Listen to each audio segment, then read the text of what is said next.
Hey everybody, my name's Yvonne Villarreal and I'm a TV reporter here at the LA Times. And joining me today is the devil in the details. It's Jamie Dornan, who plays serial killer Paul Spector on The Fall. Thanks for joining us. Thanks for having me. How are you doing?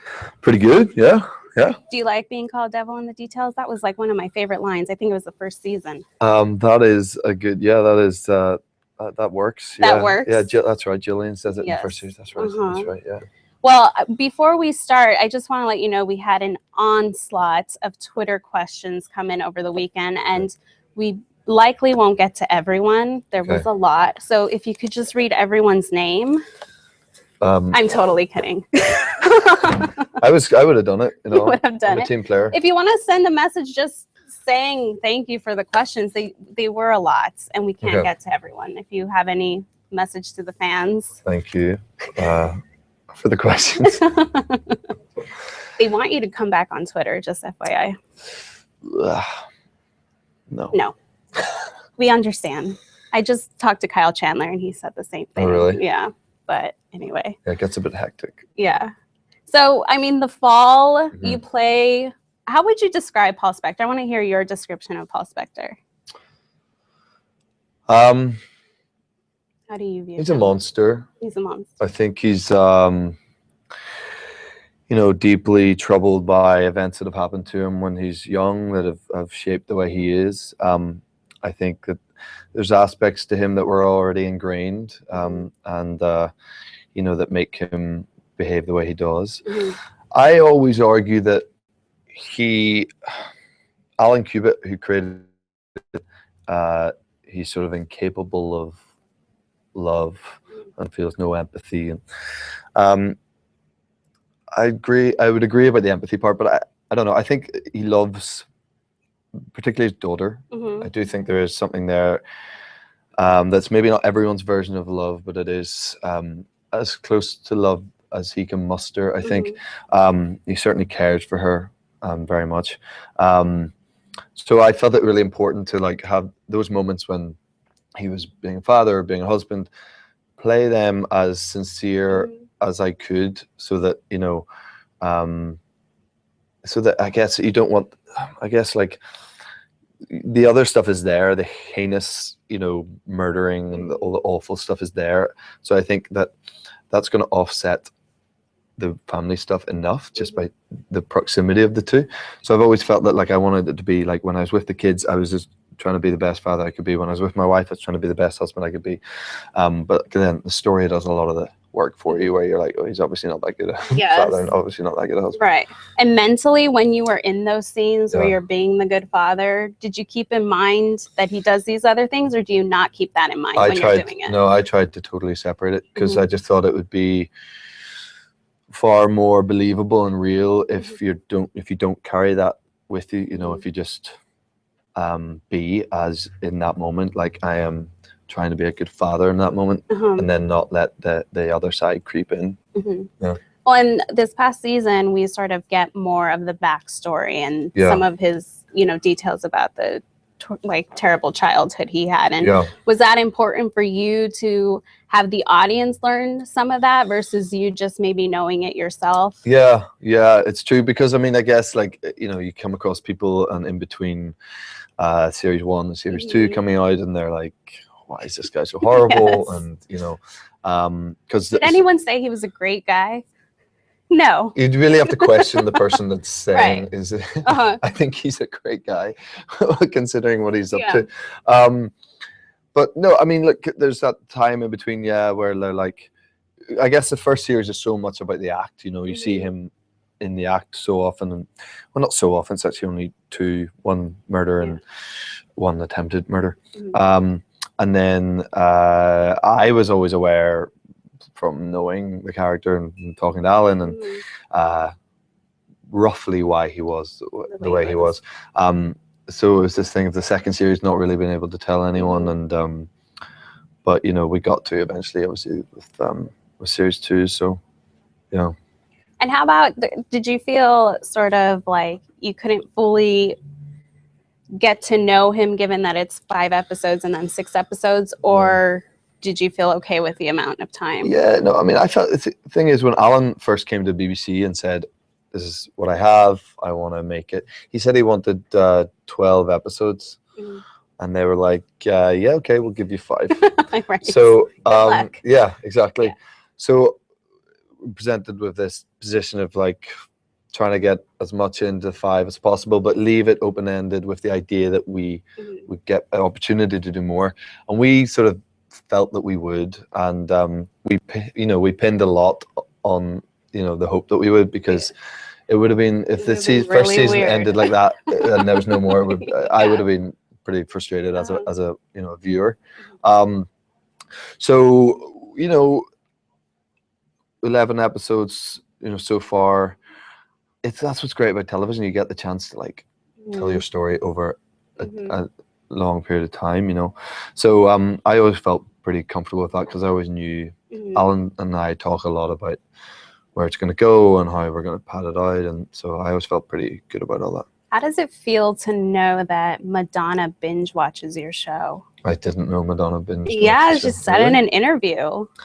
Really? Yeah. I don't read all her interviews. She binge watches True Detective and The Fall. Oh, really? Those are her 2 shows, she said. That's good company so you to could keep. Add that to your resume. Yeah, I'll probably start putting that in my CV. Yeah. That's pretty cool. That's pretty cool, yeah. It's not, I mean, that's a lovely thing, because I feel that like The Fall is one of those shows where like a lot of people I admire happen to like it, and I've had some pretty mad experiences being in LA or whatever, and like people I'm huge fans of, other actors and directors and producers, and they come up to you and they say they love the show and they love your work, and it's little moments like that so you sort of live for in a way, like it's in terms of the work, like it's amazing. Yeah. Well, and how about his progression into season 2? Were you sort of, well, I guess you sort of knew where he was going in terms of he would eventually get caught. But did you hope it would come maybe a little bit later, or did it come at the right moment? I think it came at the right moment. I mean, towards the end of the first series, he slips up a little bit. He doesn't, he's someone who prides himself on being so clinical and so, astute in what he's trying to achieve, and he feels that he doesn't leave any stone unturned, and he's like in control of it. I mean, the thing about these guys, it's like there's some like group of like guys, this little boy like, bands, boy connoisseurs. There were like guys who are, there seems to be a bit of a pattern with serial killers where they have just unparalleled confidence and like God complex, and they think that they're invincible and they can't do any wrong and they won't get caught, and so I think that was a big element of Spector. And do you think he wanted to get caught? No, I don't. No, but I do. No, I don't think he wanted to get caught. No, but I do feel that even when he is caught, there's an element of him still, in some warped way, thinking he'll like get away with it, or be able to get out of it, because just the arrogance of these guys is unbelievable. But I liked it because it takes, I think with every season of anything, you have to, you can't just regurgitate what it is you did the season before, and you've got to develop it and move the story on. So I loved, it was a totally different vibe and experience to what I'd done in the first series when I was in custody, and suddenly you get the, all the stuff, the great stuff I get to do while, incarcerated, and I loved all that. Well, and I like that the arrest doesn't happen as sort of the season finale cliffhanger, it's like another episode, and this isn't how we're leaving you hanging. Yeah. But you do have that episode that comes after the finale. Yeah. And it's, I don't think there's any spoilers here. I think everyone tuning in is a Jamie Dornan fan is up to speed. But you get shot, and Stella's holding you in her arms. Yeah. And we had one person, now I lost it, but was asking about that scene and shooting that scene and the, the emotions behind it. And I also wanted to jump on that and just what sort of direction were you given in terms of how you're supposed to look at Stella? What's the, what are you supposed to achieve with that look? Well, a lot. Yeah. There's a kind of a lot going on. What is lovely about this job is that it's a lovely job anyway. We're such a tight little family. We've been doing this for a few years, and You know, we're all so close, and Alan, the creator, he directed the second series. So by this stage, you know, by the time we shot that, which was right at the end of the process of filming the second series, we have such a shorthand with each other and such an understanding. And actually a lot of time, Alan, for Gillian and I particularly, and really for all the cast, he's got so much faith in us by this point that he will kind of let us do what we think is right. And if he doesn't think it's right, he'll certainly come in and say, what are you doing? And we'll change it up. But he just sort of let that happen. And I had ideas that I talked to him about where I wanted to sort of convey a variety of things. I obviously am in pain because I've been shot, but again, the sort of the strength and the arrogance of someone like Spector, and the calmness that he usually has, and which he has his moments, I sort of felt that he'd be kind of at peace with the pain, you know. And so I wanted to use that a little bit. I also, I mean, this whole cat and mouse thing that Spector and Gibson have had, and suddenly all she wants to do is catch this guy. Yeah. And I think he's fascinated by her, and he's sort of in love with her in a weird kind of warped way. And there she has him in her arms, and it's not what she would have wanted, and it's not what he would have wanted. But so I was trying to convey lots of things about sort of, in a way, I was kind of look at it at one point, like almost like the way you look at someone before you like kiss them or something. You know what I mean? Like that kind of like loving thing. I wanted there to be an element of that. Well, that's kind of what I thought was gonna happen. I was like, oh, yeah, that would be really something. That would be like you just leant in and started kissing. That would be we didn't even do an alternate ending. No.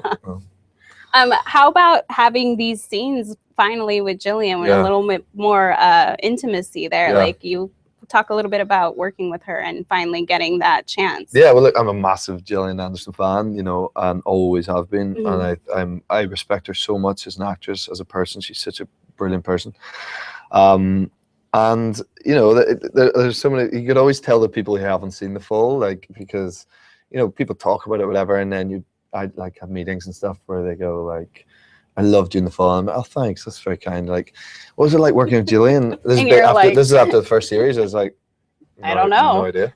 Like, I met her. We have like one fleeting moment in the corridor of the police station. And I was like, all right, you haven't seen it. Okay. But so many people do say that, you know, what she like. And I was sort of itching to actually get some screen time with her. So with the second series, and then finally get arrested, and we get that. You know, we said the phone call at the end of the first series, but it's a different thing. We weren't there for each other, and so. And what a scene to really have. You know, the sort of 20-minute. I think it runs 20 minutes. And, I mean, if you're gagging to have a scene with someone, and then you get 20 minutes of just back and forth dialogue, and that well written. It was such a treat, and we did them all in one take. I was gonna say, do you do it in increments or in one take? No, we did them all in one take. Must have done it about 6 different. We probably ran them about 8 times each, so like 16 times. We probably ran the scene, and they were running obviously with an edit and stuff. They were running at 24 minutes or something when we were doing them. That's a long time for the crew to be like, they got literally got to, you know what I mean? Don't breathe. Yeah. So it was a big ask for the crew, but they were all amazing, and I loved it. It was my favorite day I've ever had filming. Are there chances for bloopers, or not really on a show like this? Yeah, there are. Honestly, there are, because I am someone who I'm not method at all. I hope not with this character. No, well, exactly the thing. Yeah, I know. Yeah, good point. Yeah, I would be arrested if I was in any way method. But in saying that, with the first series, I did do a couple of things to try to get inside on the Tube, which is our underground system in London. I did. What? Can you get arrested for this? Hold on. What? Were you lurking? Stalking? I Oh my God! Tell me. Oh my God! This is really bad reveal. I followed a woman off the train one day to see what it felt like to pursue someone like that. I really kept my distance, and I was aware. Yeah. It was kind of half-hearted because I was going like, what am I like? If she turns around, you know, is she going to notice? How long did that last? Not long. I mean, she got off a few stops earlier than I was planning, so I was like, oh, I have to commit to this here. So And then, I followed her like around a couple of street corners, and then I was like, "What are you doing?" Yeah. Like, did it feel weird to enter that mindset? It felt kind of like exciting in a really like sort of dirty way, and I'm sort of not proud of myself. But I do honestly think I learned something from it. Just because I have obviously never done anything like that in my life. So it was intriguing and interesting to sort of enter that process of like, and what are you following her for, and what are you trying to find out? And so that was interesting. But no, I actually try to have a lot of fun on set, and I don't think it's healthy to stay in the headspace of someone who is as evil as he is. So yeah, we have a lot of fun. I mean, a lot of fun on that set, and it was basically a massive group of Irish people. There are a few different. For the most part, it's a 95% Irish people, which is great. Fun. Yeah. And so no, we have fun. There actually is a blooper reel that is yeah. Should be interesting. I don't think you'll ever see it. I know, probably won't. Maybe it's not DVD. It's probably not. Yeah, no, it's probably not. It's funny though. Well, and you obviously must have done research in the first season, reading stuff. Did you continue the research process into season 2, or did you think you had enough? I felt like I wrote a lot of material. I didn't write some, because he obviously writes a lot of stuff and keeps his journals, and so I tried some stuff based on that. But no, I read a lot of really kind of tough books on inside the mind of serial killers, and to try to get my head around what is it that drives these guys. And there's so many common links between guys who end up being multiple murderers. There's freaky ones that sort of crop up, like cruelty to animals when they're young, and arson, an interest in arson, and bedwetting to a late age. They're the 3 main things that crop up, but with a lot of these guys, and you trace it back, and they've all had these same characteristics. So I found some very interesting stuff. But the second series, I felt like I had a good, because you find out that stuff on a general scale for like serial killer, but then you've got to specify it to the character and to Spector. So once I felt I felt like I was in a good place within the second series to it's not like I didn't keep reading stuff, but like the main bulk of it, I felt that I'd done the work already. Yeah. Well, we got a lot of reader comments wanting to know what your thoughts were about the Paul and Katie relationship, because it's a very twisted one. It is. And I don't know how that was for you going into it, it must have been a little freaky to sort of justify in any way in his mind, and then you having to act it. But talk a little bit about it. Well, I mean, look, in terms of the story alone, like, he needs her, and he needs her to cooperate and be on his side, and he's using her. He's like a master manipulator, and she is infatuated with him. She is like, love struck, like, and he needs her for the reasons he needs her, and she needs him because she just thinks she needs him, and it's so exciting to her. Not easy to film that kind of stuff, and it's not the first thing in this show that has made me uncomfortable to film. But the good thing we have on our side is that Aisling, who plays Katie, she's not 15, 16. She's like 23, I think, or something. She just looks young. So, and we're very comfortable with each other. We've known each other now, obviously, for a few years, and we have big respect for each other. So that helps. I think if it was an actual 16-year-old actress, I'd be like, that'd be cause for pause. Isn't cool. No. Well, talk some more about the scenes that give you pause, because seeing the scenes of you strangling or tying up these women, I mean, just watching it's uncomfortable. How is it for you to sort of be in that moment, that space of acting these scenes out? Yeah, man. I mean, you find out a lot about what you're yourself, I think, in these situations, and like, but as an actor, and how you want to approach things. And for me, I would just have to try to be as myself as possible until right in the final minute, and be trying to be lighthearted and get someone to make me laugh, or trying to make someone else laugh, and just like until and then I'd need a second, and I need to get my head into the space. But I just couldn't stay in it the whole time. And I understand actors who do that, and each to their own, and everyone has a different way of approaching it. But for me, I just, because it's difficult enough, you know. And there was times, I think the hardest thing, I think, was the first series when I'm like bathing Sarah Kay's dead body. And I had a real moment. Actually, that day I was flying back to London from Belfast, and we were really tight for time. And it'd always been the plan that I'd get off by like 2 o'clock, and my flight was at like 3:10, and it was sort of like 2:15, and I was just like still holding this, you know. Well, not her name's Laura Donnelly. It wasn't Corpse. It's a lovely actress, but I was holding her, like, you know, dead weighted body, and I was painting her nails, and I was just going like, and my head was all over the place, because I was like, I kind of need to make that flight, but I'm also doing something really sinister. But I want to do it well, and I want to be, you know. So that was a sort of weird moment and difficult scene to film, because you know, there's so much stuff that I think, because you're doing it, it's in the moment, you're totally aware of what it is and how dark it is and everything, but the action is keeping you in it, and you know, you are just focused on it, and it's work. And then sometimes that's how you feel, and then it's only when you see the end result, and you're like, wow, that's a hard thing to watch, you know.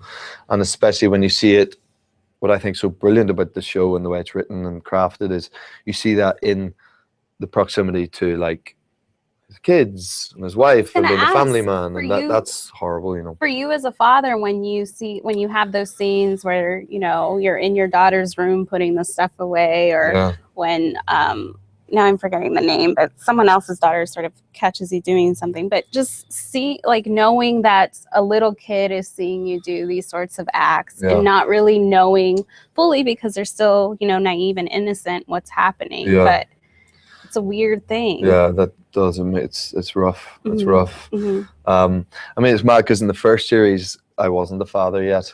By the time we finished the second series, or started the second series, I was. And you're eternally changed by having a baby.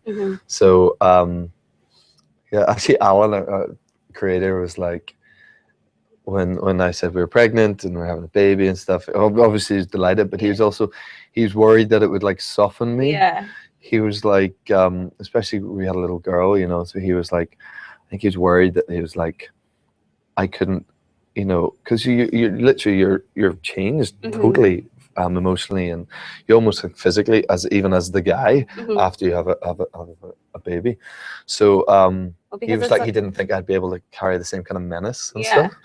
I'd be too soft after having a kid, and I was like, no, it's fine. It's fine. I've got because it's like hard not to be, because it's like you imagine one of these women being your daughter or something. I know. Don't even make me think of that. I know, but it's terrible. I know. It's a weird thing. But let's take some questions from viewers.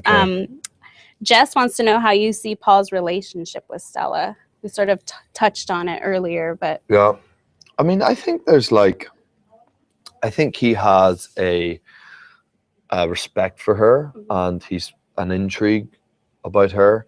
You know, in the first series, when they have that phone call, he says that he thinks they're very alike. You know, they're both very driven and everything, and she obviously totally disagrees. But I think there's she's fascinated by him beyond any other case she's ever had. So, I mean, some people look into that as if there's something going on with, are they actually in love with each other, or what the idea of each other. I don't know about that, but they're definitely, they both think they have an understanding of each other beyond, you know, a normal sort of police officer, criminal relationship. Okay. And this is the weird Twitter handle, so I can't even say it, but as an actor, is it emotionally draining to play sociopaths like Paul? And did you find any sort of like overlap in terms of the mind space of then playing someone like Christian, or? No, not really, no. I've always tried to keep them very separate, and I think they both broken individuals and had pretty awful things happen to them early on in their lives that has shaped the way they are. But beyond that, I wouldn't make any parallels really. Yeah, it takes its toll. You know, I've said this before in interviews that like I feel somewhat altered and maybe scarred a little from playing Spector, because you discover a lot about yourself, and it unearths maybe negative things that you have deep within you, or loss that you've experienced personally. All trudges up because you use it for work. And is that healthy to keep doing that day after day?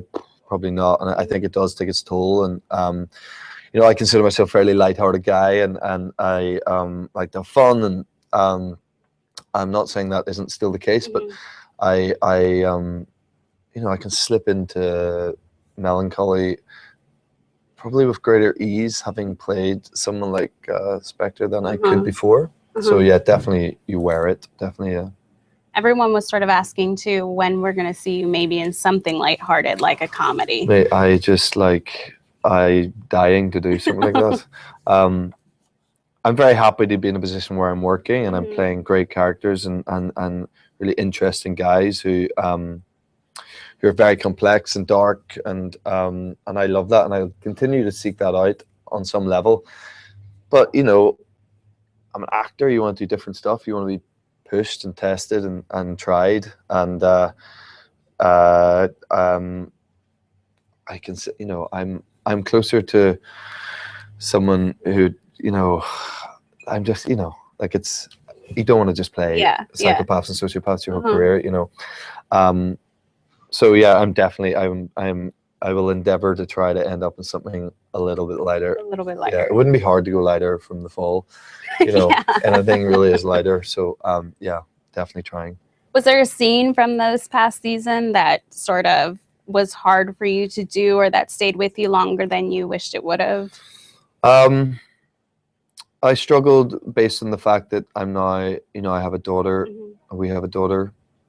The scene where essentially she's saying goodbye to me in some realm, where Olivia, my daughter in the show, comes and I tell her that, you know, the greatest thing in my life has been watching her grow up, and I've heard her say that she wants to be, you know, a pilot and all this stuff. And I mean, that was breaking my heart every time we had to do it, you know, because she's like the sweetest little girl in the world as well. And you start to see your own daughter in her, even though she's young. And so that was tough. I think anything with the kids, especially after becoming a father, is tough.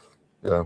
And do you find that you have to be careful about the way you talk about a show like this or a guy like this and the things that he does, the violence against women? Do you have to be careful about not making sort of light of it?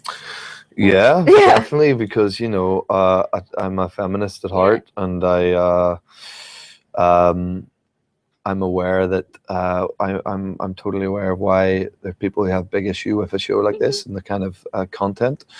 But I mean, he's having to make this argument all the time, but Alan is a definite feminist, and I can see why people have an argument against that. But I think if you consider a character like Stella Gibson, and I mean, she's sort of the ultimate in that, in what feminist represents, and she is at the, you know, the center of this show the whole way through. So yeah, I mean, look, I try not to make light of it ever. I mean, we're dealing with murder of innocent women. You know, that's like, you know, that's not a fun, it's not a fun thing. No. What's like sort of the common reaction you get about the show? Yeah, I think people like it. You know, I think it's done well, and I think people expect me to be a pretty creepy guy. Yeah. Do they say like it's sort of hard to know if, like, because I think people are sort of programmed to root for the sort of leading guy, and this is not someone. Yeah, but that is true. Like some people were like, you know, they want you to get away with it. Yeah. I mean, and that's that's sort of crazy considering what you've witnessed him do. But I have had lots of people say that you're kind of rooting for him, which I find strange. But then it makes me think that like the human aspects of him, like his as a father, as a husband, as a professional, we've achieved the telling of those well enough that people can relate to him on some level, which is what you're trying to do. But yeah, no, I think people expect me to be, but I'm guilty of it as well. There's guys I see and women I see actors who play dark characters, and they're probably really like messed up people, but of course they're not. Like they're just actors. Right. We have another question from Brew wanting to know, what do you have in common with Paul? Oh God. Hopefully nothing. I feel like we need a journal entry on this. Though I know. Beard, hair, legs. Look, nothing. I mean, I honestly, I can't draw any parallels between me and him. I'm glad to say I don't think I have anything in common with him. Interesting. No. There has to be one thing. I mean, I always like to think that there's something some kind of parallel you can find within every character you play, but I struggle with him to make anything in his mind right within my mind. I don't think I think I'd be worrying myself. I was going with this like, no, we're not anything alike. And Paula wants to know, what is the best and worst part about playing Paul Spector? I mean, the worst part is like just the obvious. It's like having to treat women that way, and the obvious basically. Also the running. I mean, I a lot of running. You do a lot of running. I know, and I'm not. When we did the first series, I was fit. I was doing a lot of running myself, and I found it quite not easy because we did a lot of it, but like it was within my comfort zone. But the second series I was so lax, and luckily there's not as much running in the second series, but there's a bit, and I just not that fit anymore, and I haven't been doing a lot of cardio, so I was really like struggling. It was like take after take, and I was like, please stop. I can't. I've got one more in me maybe. I'm really lagging. I'm really like dragging my body by the end. No, there's somewhere I'm like, I look like I'm about to keel over. But no, and I loved it. I'm quite a lot of energy a lot of the time, quite hyper. So as much as the running was tough, I loved actually in the first series having to do like a lot of like the climbing up the scaffolding to when you consider what I'm trying to get into the house to do is maybe not so not so fun. Not so fun. But I kind of loved the whole like swinging around like I'm such a kid like that. So and when do you start on the third season?